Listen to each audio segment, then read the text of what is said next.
ఘనుడగు యేసుని సన్నిధి మహిమ కలిగించును ఇలా ధన్యత నీకు. ఘనుడగు యేసుని సన్నిధి మహిమ కలిగించును ఇలా ధన్యత నీకు. అనుభవించుము నేడే ప్రభు యేసుని సన్నిధి మహిమా, సన్నిధి మహిమా. ప్రభునందు ప్రియమైన దేవుని ప్రియ విశ్వాసులారా, సన్నిధి మహిమ అను కార్యక్రమమును వీక్షిస్తున్న ప్రియ విశ్వాసులకు బిడ్డలకు దేవనామములో శుభములు కలుగును గాక. ప్రియరా, గత ఎపిసోడ్లో పరమగీత ధ్యానాలు మనం ధ్యానిస్తూ ఉన్నాం. అలాగే ప్రభువుకిని సంఘానికి వధువుకు ఉన్నటువంటి సహవాసంలో ఎదుగుతూ ఉన్నటువంటి ఈ పరమగీత ధ్యానాలలో మనం వీక్షిస్తూ ఉన్నాం. మీరు పరమగీతంలో ఉన్నటువంటి అంతరంగ అనుభవాలను మీ జీవితంలో ఉండాలని ప్రభు పేరట మీ కొరకు ప్రార్థిస్తూ ఉన్నాం. అయితే శిలువ ధ్యాన శ్రమల కాలంలో ధ్యానిస్తూ ఉన్నటువంటి మనము దేవుని యొక్క వాక్య భాగంలోనికి వెళ్ళకముందు దేవుని వాక్యము చదువుకొని ధ్యానం చేద్దాం. పరమగీతము 1వ అధ్యాయము 8వ వచనాన్ని మనం చదువుకుందాం. నారీమణి సుందరి, అది నీకు తెలియకపోయినా మందల అడుగు జాడలను బట్టి నీవు పొమ్ము, మందకాపురుల గుడారముల యొద్ద నీ మేక పిల్లలను మేపము. చిన్న ప్రార్థన చేసుకుని ధ్యానం చేద్దాం. ప్రార్థన. మహాపరిశుద్ధుడా, వందనాలు, స్తోత్రాలు.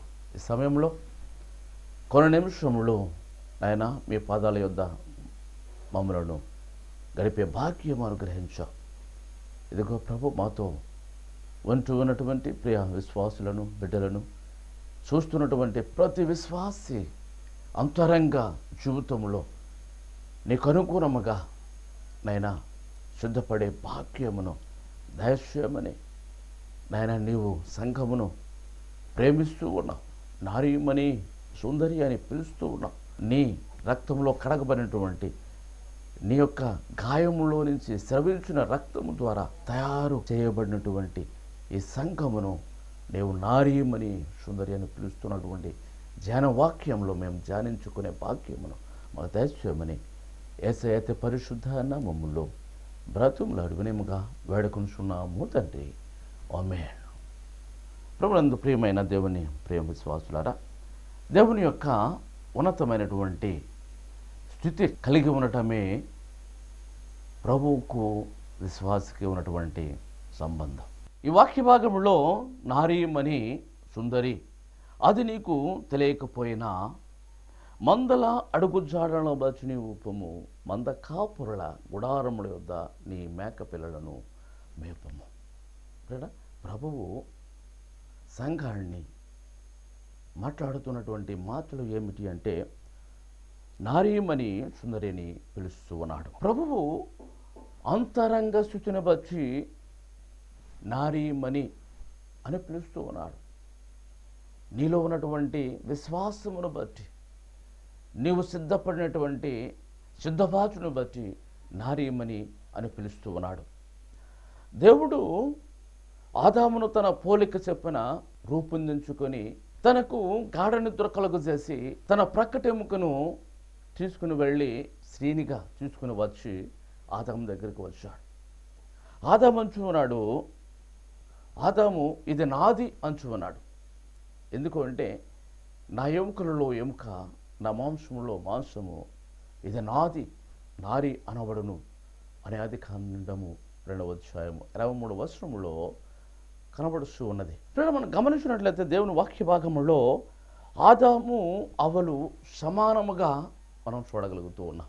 ఎందుకంటే ప్రక్కట ముక్కులో నుంచి తీసుకుని వచ్చి స్త్రీనిగా తీసుకుని వచ్చాడు. అంటే ఇరువురును సమానత్వము, అంటే తల నుంచి తీయలేదు, మోకాల నుంచి తీయలేదు, అరికాల నుంచి తీయలేదు, కానీ ఆయన ఎక్కడి నుంచి చూశాడంటే ప్రక్కటెముకలో సమానముగా తీసుకున్నటువంటి భాగముగా మనం చూడగలుగుతూ ఉన్నాం. అందుకే సమానత్వం, ఇరువురును సమానమే అని దేవుడు సృష్టించాడు. అయితే ఆదాము దగ్గరకు తీసుకొచ్చినప్పుడు నాది అని చెప్పినప్పుడు దానికి ఏం పేరు పెట్టాడు? నారి అని పేరు పెట్టాడు. అంటే ప్రియరా, దేవుని యొక్క జనాంగము, దేవుడు ఎవరినైతే ఎక్కువగా ప్రేమిస్తూ ఉన్నాడో, దేవుని ఎంత ఎక్కువగా వారు ధ్యానిస్తూ ఉన్నాడో వారిని నారి అని దేవుడు పిలుస్తూ ఉన్నాడు. మొదటి కొరింథీయులు మనం చూడండి 15వ అధ్యాయము 45వ వచనంలో మనకు కనబడుతుంది. క్రీస్తు ప్రభు ప్రక్క నుండి పొడవబడినటువంటి గాయముల వలన స్రవించినటువంటి రక్తము, నీరు ద్వారా దేవుడు తన ఏర్పాటు చేసుకున్న సంఘము, అది వధువు సంఘం. ఒక భక్తుడు రాసుకున్న పాటలో, స్వీయ రక్తమున ప్రభు చిన్ని కన్యు సిద్ధం చేయు పావురము వంటిదాయే స్థిరముగా సరోను పొలములో పోయు.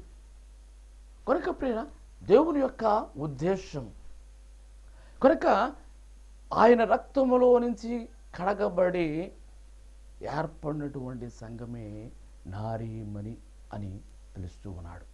ఈ నారీమణి అని ఎందుకు పిలవలను అంటే, నా దొడ్డివి కాని వేరే నాకు కలవు అంటే, దేవుని దొడ్డులో ఉన్నటువంటివి కాకుండా వేరే దొడ్డులో ఉన్నటువంటి గొర్రెలు నాకు కలవు. అయితే ప్రభువు వాటిని ఏమంటాడంటే, ఇదో ఒక గుంపు అంటూ ఉన్నాడు.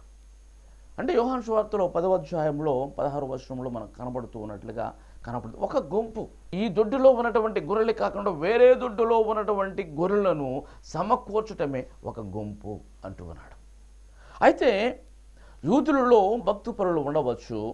అయితే ప్రభువు కొరకు కనిపెట్టు మరొక గుంపు చూడగలుగుతూ ఉన్నాం. యెహెజ్కేలు గ్రంథంలో 16వ అధ్యాయంలో మొదటి 14 వచనంలో మనం చూడగలిగితే యూదులలో భక్తిపరులు ఉన్నారు, కానీ అది ఒక గుంపుగా మనం చూడగలుగుతూ ఉన్నాం.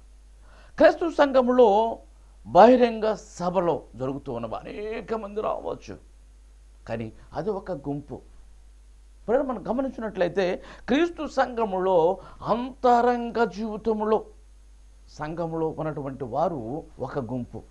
అనేక గుంపులు మనకు కనబడుతూ ఉన్నవి.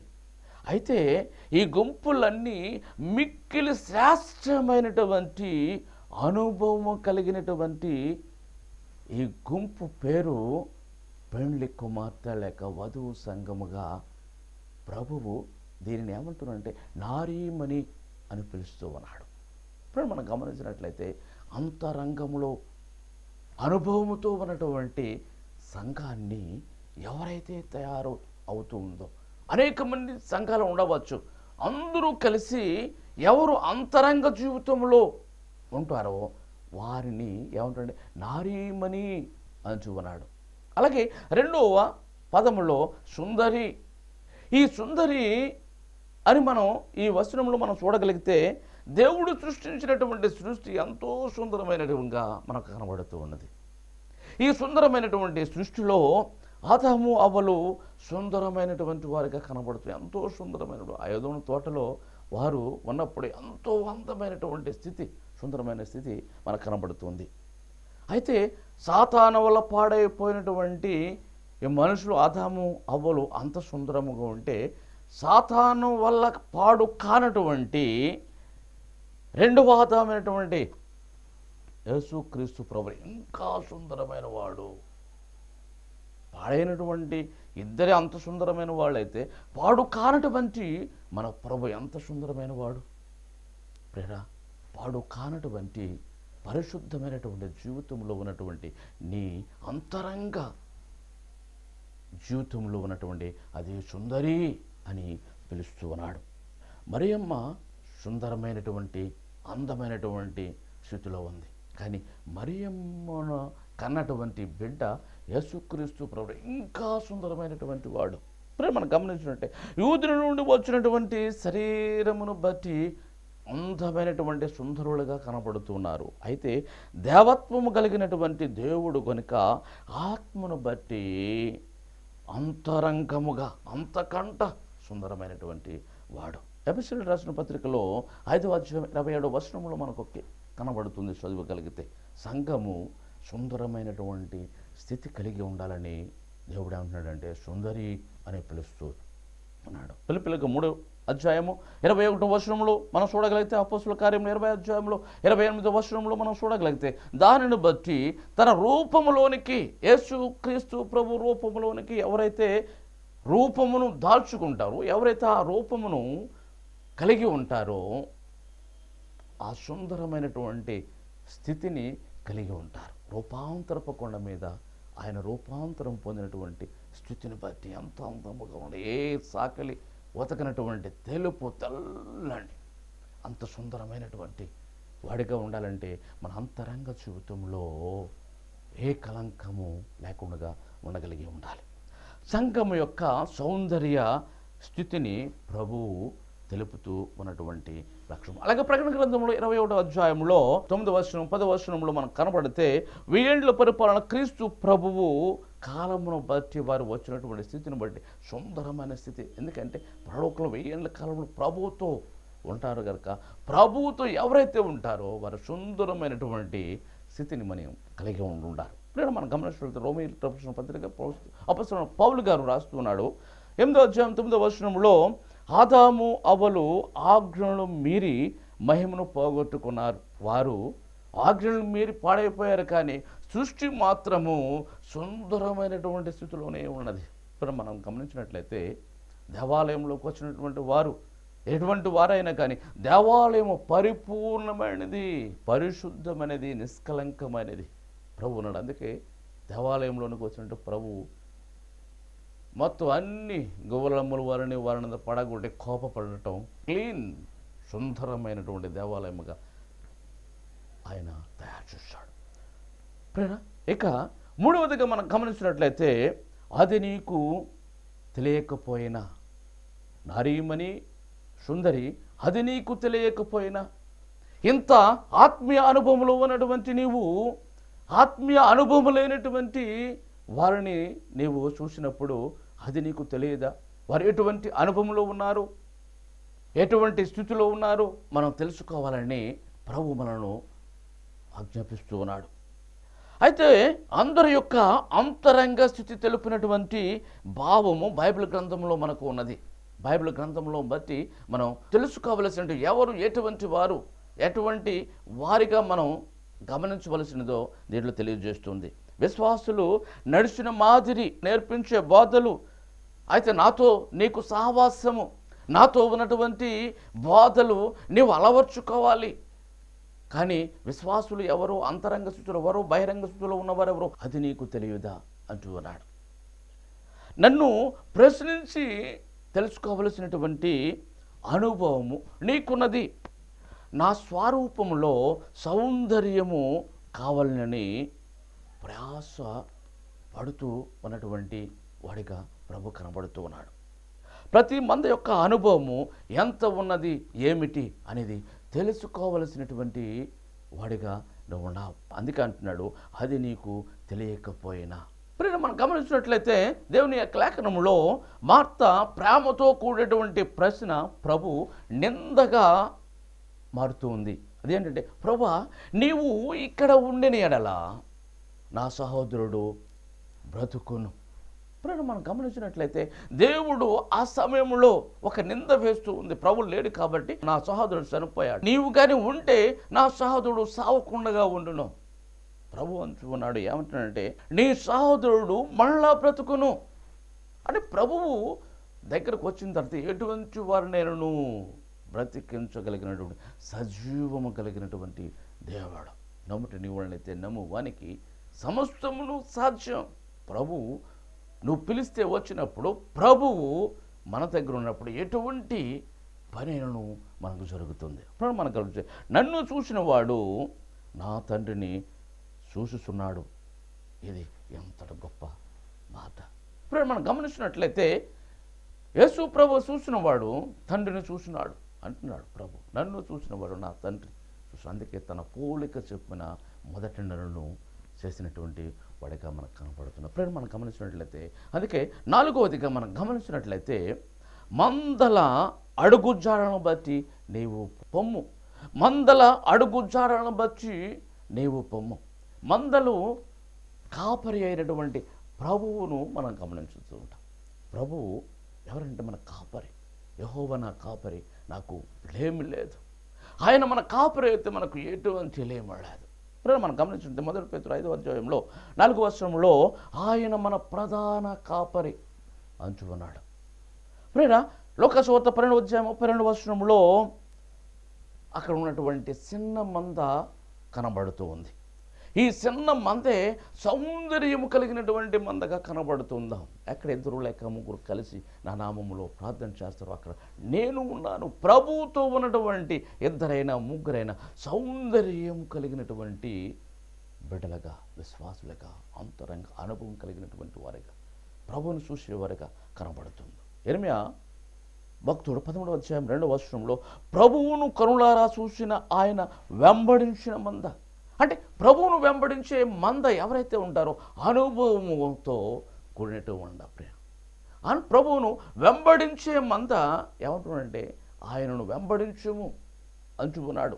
మందల అడుగు జాడలను బట్టి నువ్వు వెళ్ళు. అంటే ప్రభువు వెంబడించే బిడ్డలు, విశ్వాసుల ద్వారా నీవు వెళ్ళాలి. అంతేకాని అంతరంగ జీవితంలో లేనటువంటి బిడ్డల వైపు, మార్గము తప్పించే వారి వైపు వెళ్ళకము, అది నీకు తెలియదా అంచు అన్నాడు.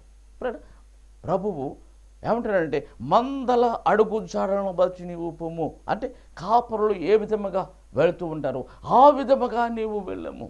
అధికారులు ఏ విధముగా చెప్తూ ఉంటారో ఆ విధముగా వెళ్ళము. యజమానుడు ఏ విధముగా నడిపిస్తాడో ఆ విధముగా వెళ్ళము ప్రభువు అంటున్నాడు.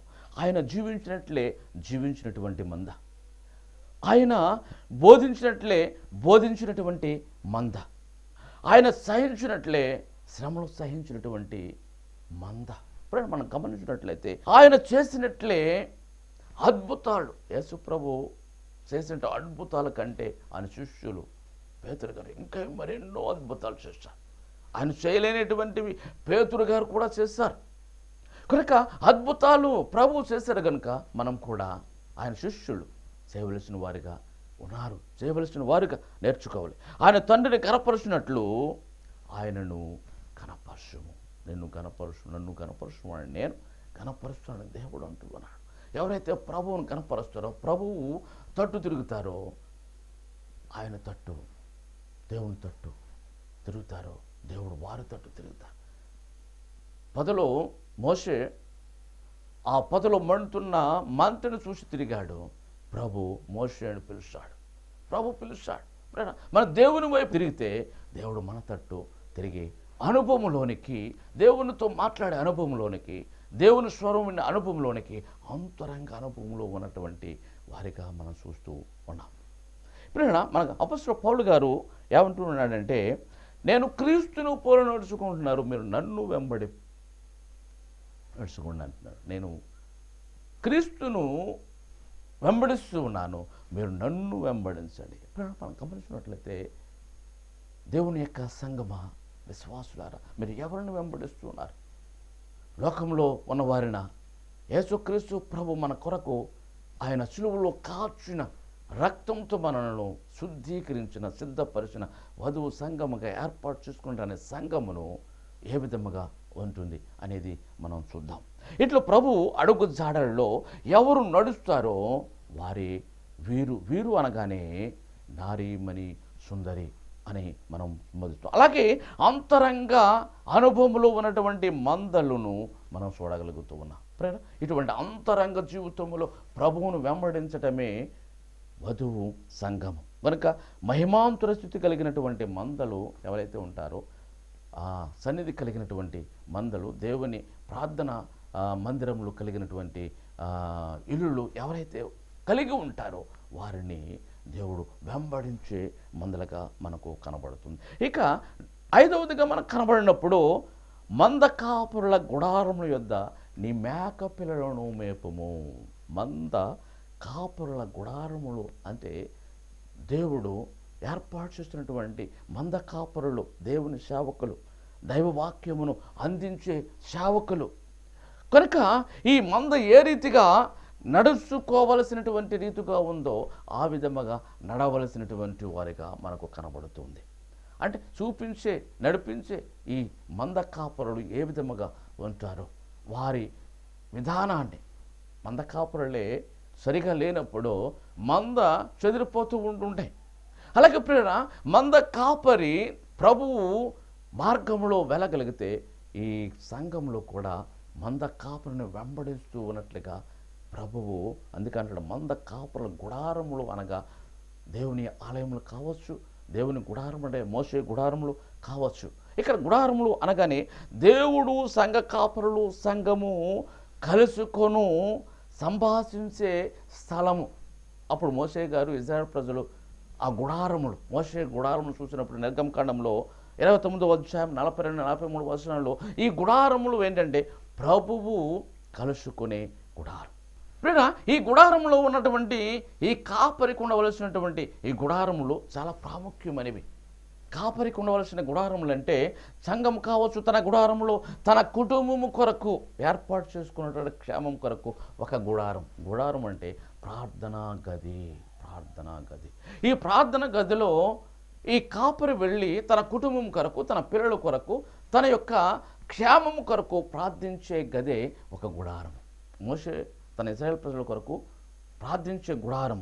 అలాగే ఉదయ సాయంకాలంలో చేయు ప్రార్థన, అలాగే కుటుంబ ప్రార్థన ఇల్లు కప్పలేని ఇల్లు లాంటిదంట. శ్రమల కాలంలో ఉంటుంది. అలాగే ఉదయకాలము సాయంకాలము ప్రార్థన చేసుకోగలిగినటువంటి గుడారము.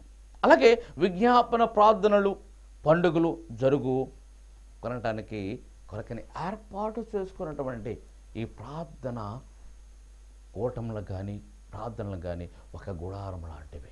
అంటే ప్రభువుతో మాట్లాడటం, ప్రభువుతో వినవించుకోవడం, ప్రభువుకు మనం విజ్ఞాపనకర్తగా ఉండటమే ఒక గుడారం. అలాగే మన స్వస్థతలు అనారోగ్యంగా ఉన్నప్పుడు, బలహీనతగా ఉన్నప్పుడు ఈ గుడారంలోనికి వెళ్ళి మన కొరకు హిజ్కియా రోగంగా ఉన్నప్పుడు ప్రభువు చెప్పాడు యెషయాతో. యెషయా వీళ్ళు చెప్పినప్పుడు హిజ్కియా మోకాల్లోని కన్నీటితో ప్రార్థన చేశాడు, గుడారంలోకి వెళ్ళాడు. ప్రేమ మనం గమనించినట్లే మన అనారోగ్య పరిస్థితుల్లో ఉన్నప్పుడు, అస్వస్థతగా ఉన్నప్పుడు ప్రార్థన దేవుని ఆలయంలోకి వెళ్ళి ప్రార్థన చేయవలసిన వారముగా ఉన్నాం. దేవుని యొక్క సన్నిధిలోనికి సంఘం ప్రభు సన్నిధిలో కనిపెట్టుకుని ఉండగా మనము కనబడుతూ ఉన్నాం. ఇటు దైవ సహవాసం అనేది ఒక గుడారము. ప్రేమ వ్యక్తిగతంగా ప్రతి దినము దేవునితో సహవాసం చేయగలిగినటువంటి వారిగా ఉన్నప్పుడే అదే గుడం ప్రభువుకి మనకు ఉన్నటువంటి మోకరించి ప్రార్థన చేయటమే ఒక గుడారం. ఒక గదిలో మనం ప్రార్థన చేయటమే ఒక గది, ఒక గుడారం లాంటిది. ప్రేమ మనం గమనించినప్పుడు అలాగే ఇక 6వదిగా మనం చదువుకున్నాడు మేక పిల్లలు. నీ మేక పిల్లలను కాపరుల గుడారం మీద మేపము. అంటే సావాసములో ఉన్నవారిని, సావాసం లేని వారిని, సావాసంలో ఉన్నవారిని, అంతరంగంలో అనుభవం, అంతరంగ జీవితం అనుభవం లేనటువంటి వారిని అంతరంగ జీవితంలో ఉన్నటువంటి వారిగా మేపాలి. అంతరంగ జీవితం లేని వారిని అంతరంగ జీవితంలో ఉండటమే మేపడం. మందల అడుగుజాడలను బట్టి ఏ మంద ఎట్టుదో తెలుసుకోవలయను. ప్రభు మందకు కావలిగా ఉండను. ప్రభు వలన మనోహరమైనటువంటి పిలువబడినటువంటి మందగా కాపరుల గుడారములు వెళ్ళి నేర్చుకొనవలెనని ప్రభువు సెలవిచ్చుచూ ఉన్నాడు. అందుకే దేవుని యొక్క వాక్య భాగంలో మనం చూడగలిగినప్పుడు నారీమణి సుందరి, అది నీకు తెలియకపోయినా మంద కాపరుల గుడారం వద్ద నీ మేక పిల్లలు మేపము. ప్రేమ మనం గమనించినట్లయితే అనుభవం లేని వారు అనుభవం ఉన్న వారితో సహవాసంతో ప్రభుతో సహవాసం చేసి అట్టి భాగ్యం దేవుడు మనకందరికీ అనుభవం కలుగును గాక. ఆమేన్. చిన్న ప్రార్థన చేద్దాం. ప్రార్థన తలలో ఉంచండి, కళ్ళు మూసుకునండి. మహాపరిశుద్ధుడా, వందనాలు, స్తోత్రాలు. ఎదుగో నాయన, సంఘమును నువ్వు సిద్ధపరుచుకున్నటువంటి సంఘమును నువ్వు సిలువలో కార్చిన రక్తము వలన పరిశుద్ధం సోదరి నీ గాయములోకి వెళ్ళి నీ ప్రేమను చూతున్నా అని పాట పడుకున్నాడు. అలాగే నీ రక్తంలో స్రవించినటువంటి రక్తము నీరు కలిసిన ఏర్పడినటువంటి సంఘమును, నీవు కనబడినటువంటి సంఘమును, నీ రూపులోనికి తీర్చగలిగినటువంటి సంఘమును నైనా నారీమణి సుందరి అని పిలుస్తూ ఉన్నాడు. ఒక వధువుగా సిద్ధపరుస్తూ ఉన్నాడు. ఎవరు సిద్ధపడతారో నేను వచ్చే సమయానికి నేను మిమ్మల్ని తీసుకుని వెళ్తాను అంటున్నాడు. ఎవరు అంతరంగ అనుభవంలో ఉంటున్నటువంటి వారిగా దేవుని సహవాసంలో ఉంటున్నారు, దేవుని యొక్క గుడారంలో ఉంటున్నారు, ఎటువంటి వ్యాధిగ్రస్తులని ఎటువంటి వ్యాధి అయినా ఆయన రక్తముతో కడగబడినటువంటి వారిగా, యేసుక్రీస్తు శిలువ శ్రమల కాలంలో ధ్యాన కాలంలో ఉంటున్న నీవు నీ కుటుంబంలో కానీ ఎటువంటి వ్యాధిగ్రస్తులు కానీ ఆయన రక్తంతో కడగబడి ఆయన రక్తంతో పాలు పంచుకొని ధన్యత, ఆయన రక్తంతో కడగబడి వధువుగా సిద్ధపడే, పెళ్లి కుమార్తెగా సిద్ధపడే ధన్యత దేవుడు మనకందరికను దయచేయును గాక. ఆమేన్. మరణాత. మీ యొక్క ప్రార్థనా అవసరతలకు మమ్మును సంప్రదించవలసిన చిరునామా reverend M Raj Dayakar, door number 2-401, Netaji Nagar, Saint an school వెనుక వీధి, రాజమండ్రి. మమ్మును సంప్రదించవలసిన ఫోన్ నంబర్లు 9885177752 మరియు 9491291754.